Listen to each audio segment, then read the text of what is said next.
La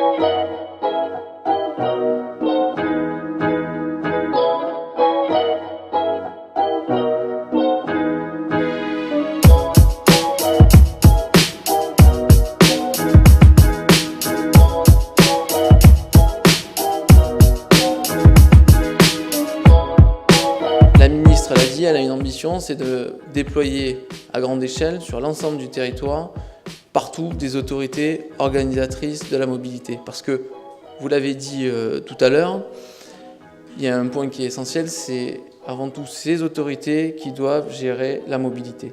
C'est eux qui connaissent les spécificités des territoires. Là, les régions auront un rôle essentiel dans la gestion, effectivement, de cette mobilité. On a lancé avec l'ADEME un appel à manifestation d'intérêt pour aider financièrement, pour aider en termes aussi de réglementation, pour faciliter ce genre de démarche, un accompagnement. Pouvoir être à l'écoute des collectivités, parce que c'est vous qui connaissez les besoins de vos concitoyens. C'est vous qui connaissez quel est le bassin de vie, comment les concitoyens se déplacent. Donc n'hésitez pas aussi à nous envoyer des propositions, à ce qu'on analyse le texte ensemble, de manière à ce qu'on ait une loi d'orientation des mobilités qui vous ressemble.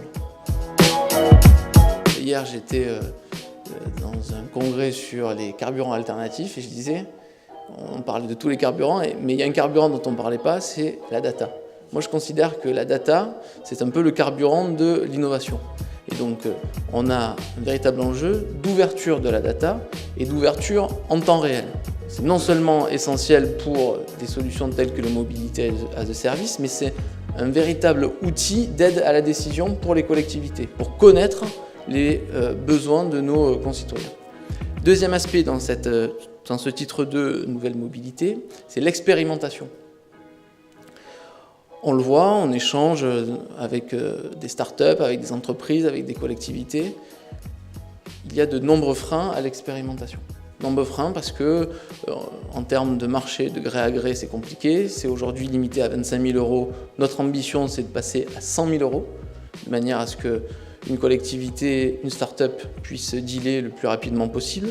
Il faut qu'on ait des expérimentations qui soient plus agiles, plus faciles et surtout plus proches des territoires.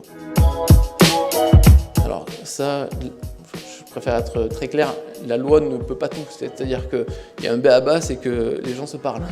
Donc ça, la loi ne peut pas acter que chaque personne doive se parler. Donc il y a effectivement une collaboration et on compte beaucoup sur la bonne intelligence de chacun pour que tous ensemble, on puisse aller vers une mobilité qui soit sans couture. C'est un enjeu qui est essentiel. Tout à l'heure, on l'a dit, on a des exemples aujourd'hui, des startups qui rayonnent dans le monde entier, qui sont des exemples à l'international, que ce soit aux États-Unis ou que ce soit. Donc, il faut absolument que nous, en tant que législateurs, on montre l'exemple et qu'on puisse créer ce terreau fertile qui permette à des startups d'innover, à des entreprises effectivement d'innover aussi, mais des collectivités de pouvoir expérimenter sur le territoire, de prendre des risques, parce qu'il y a un vrai enjeu aussi sur la part de l'innovation dans les marchés publics, ça c'est essentiel. Et donc si on veut véritablement répondre à ces enjeux et que la France soit vue comme un véritable exemple en termes de mobilité, cette loi d'orientation des mobilités doit être ambitieuse, mais elle doit être aussi pragmatique.